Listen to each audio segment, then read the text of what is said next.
Murder accused Jolan Silvero set for court on Thursday.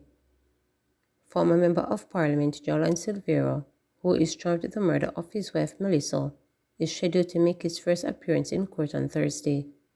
Reporters have been informed that the Director of Public Prosecutions is expected to enter a voluntary bill of indictment, transferring the case from the St. Andrew Parish Court to the Home Circuit Court. Mr. Silvero was charged on Friday following a 2-month-long probe into the sudden death of his wife at their home in Stonehill, St. Andrew.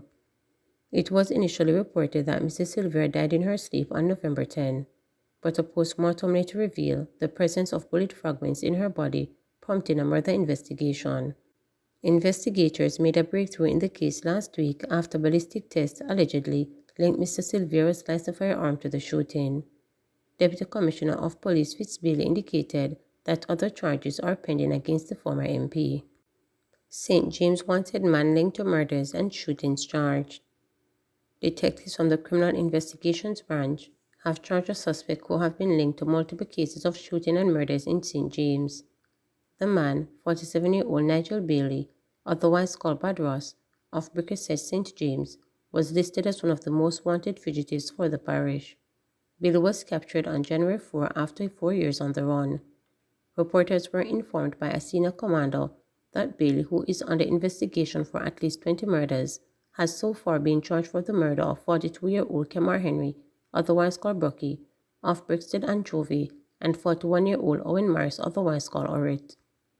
Henry was shot dead on December 10 last year at a bar in Brickasset, while Morris, a chef, was fatally shot on Tank Road, Cambridge in October last year.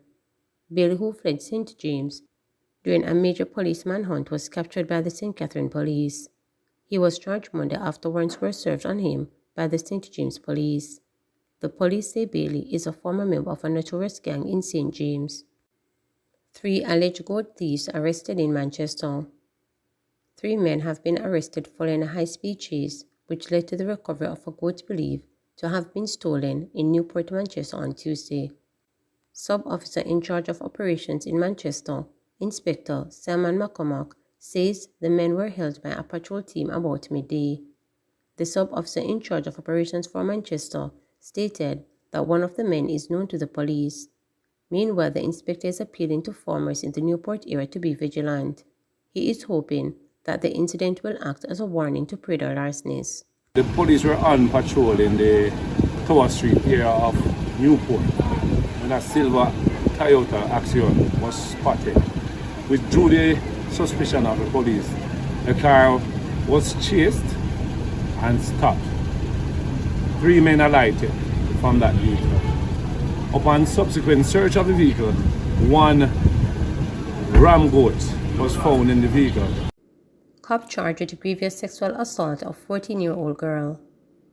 A policeman has been arrested and charged following allegations that he had sexual relations with a 14-year-old girl in Trelawney. The cop, 44-year-old Dwayne Brown from the parish, was charged on Monday following a ruling from the Office of the Director of Public Prosecutions. Brown is charged with 5 counts of sexual intercourse with a person under 16 and 5 counts of grievous sexual assault. Information reaching reporters is that Brown was accused of being involved in an intimate relationship with the child, during which they had sexual intercourse on several occasions. The last time was said to be on February 18, 2022. Reports indicated that in March 2023, the child's mother reported went through her phone and saw several messages of sexual nature between her and the policeman. A report was made to the police, and the child was medically examined at the Falmouth Hospital. A file was prepared and sent to the office of the DPP, and a ruling was made for the accused to be charged. UTTech lecturers reject latest compensation offer from government. The academic staff at the University of Technology, UTTech, has rejected the latest compensation proposal made by the government. The rejection follows meeting with the Finance Minister and UTTech's management after lecturers took industrial actions earlier this month over the delays in settling the compensation review proposal. Several students were impacted as the lecturers withheld their grades. Providing an update on the matter, President of the University of Technology's Academic Staff Union, Dr. Allen, noted that the union received the salary scale from the university as was agreed with the Minister of Finance and Management at their last meeting. He added that the University of Technology Academic Staff Union will be meeting with members to decide on the way forward. Having reviewed those revised scales, we realize that they in no form reflect the job that we do or the market conditions. And so the Academic Staff Union rejected the offer. Or Administrative Staff Union, they have two issues at hand now. Their parity issue from 2017, which needs to be settled, as well as the new scales that was given to them also, to the best of my knowledge. It does not reflect the work that they do or the contribution that they make. So that union also is now looking at that offer with a hope to have the matter settled. The other bargaining unit on campus, they are also meeting with management, but as it stands now, I know that the Academic Staff Union and the Administrative Staff Union have rejected the offer. We will have a general meeting with our members later this evening. In that meeting, we will update them on the progress thus far. We met with them, having received the scales earlier, and the membership was in one accord in rejecting it. Our meeting today will give them further update, and then we'll make some decisions on the way forward. Firearm seized in Portland, 2 arrested. The Portland police seized a Beretta pistol and arrested 2 men in the Rio Grande Valley area of the parish on Tuesday. The seizure and arrest were made during a police raid in the farming district of Riversview. The police say 2 magazines along with 10 rounds of ammunition were also recovered. It is the first firearm seized in Portland since the start of the year. Last year, the Portland police recovered 9 firearms along with 82 rounds of assorted ammunition.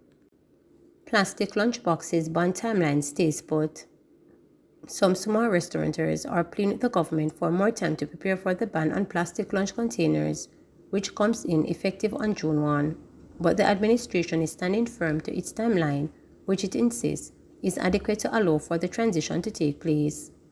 Minister without portfolio in the Ministry of Economic Growth and Job Creation, Senator Matty Samuda, made the ban announcement during his presentation in the State of the Nation debate in the Senate last Friday, but one small restaurant owner said he is far from ready, noting that he was not aware of the decision until this reporter brought it to his attention. I am definitely not prepared for that as yet because I haven't seen anything on the market to suggest otherwise that we can turn to fill the gap that the plastic containers will be moving from, he told reporters on Monday. The small business owner, who currently uses double-fold plastic lunchboxes in his business, believes he will have to ease transitioning into the 5-month timeline, even though he plans to comply as the man who is a stickler for principles. I am a person that believes in protocol, because if you have a government, it is us that put them there in the first place for them to lead, so they would know what is good and what is bad for the country. I will make the transition once I see what will be put in place so that we can eradicate those plastic containers, he said. He further questioned what will happen if restaurateurs had no alternative to turn to. What is it that we are going to do? Close down the restaurant and go home? Because not everybody is going to come to the restaurant and sit down and eat. We're in an economy now where it's fast-paced. Everybody just wants to move and would not have the time to dine in. You cannot force them to sit down and eat because I do not have a box to put it in. And I cannot buy a plate to give them and say, take this plate and go home with it, so we wouldn't have any business. So it is now that the government to put things in place, he stated. Another small restaurant owner who mainly does takeout and delivery and uses recyclable plastic containers said while he's aware of other alternatives like paper, he questioned the durability of the option. There is no option with paper container to put away food. You may get to keep it for the rest of the day, but you don't get to store it. You don't get to freeze it, to reheat it, or to take it to work for the rest of the week, he said. He noted, however, that he also plans to comply with the ban, stating, we don't have a choice, we don't have an option. It's not like our voices will be heard, and they will give us some form of special leniency. If they say we have to go to paper, we have to transform to paper. We don't have a choice. They didn't give us a choice. They didn't ask us our opinion before they made the decision, he said, adding that he wished the government had consulted with restaurant owners and given them a say in the decision-making process. But Mr. Samuda told reporters that he consulted with government stakeholders which included a review of how the first ban on the plastic bags will be done in 2019 when it was implemented. We didn't need as much time as June 1. The only issue was that we had in previous implementation was the public education component, so the main reason why we left in the June 1 is to facilitate the public education campaign to bring the public on board, he said.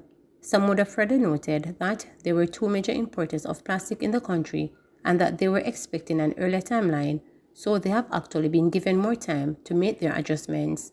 The government has made an intervention in a particular segment of the packaging marketing because of the dangerous nature of these items to the environment. One should recall that after the ban, there was a wave of paper-based alternatives in the market, then people found other alternatives because of a policy gap and exploited it. But there are paper-based alternatives available of all the places, and I guarantee the market knows how to make the adjustment, he said. There is nothing on my decks that would suggest any additional time to facilitate the transition. We are not at this time contemplating any further delays in the next round of this exercise, he insisted. The government had imposed a ban on the importation, manufacture, and distribution of single-use plastic bags, straws, and polystyrene, which took effect on January 1, 2019. The impending one of the ban is focusing on microbeads, which are microplastics in personal care products, and the different types of lunchboxes which are made of plastic. Please remember to subscribe, like, share, and click the notification bell for daily updates.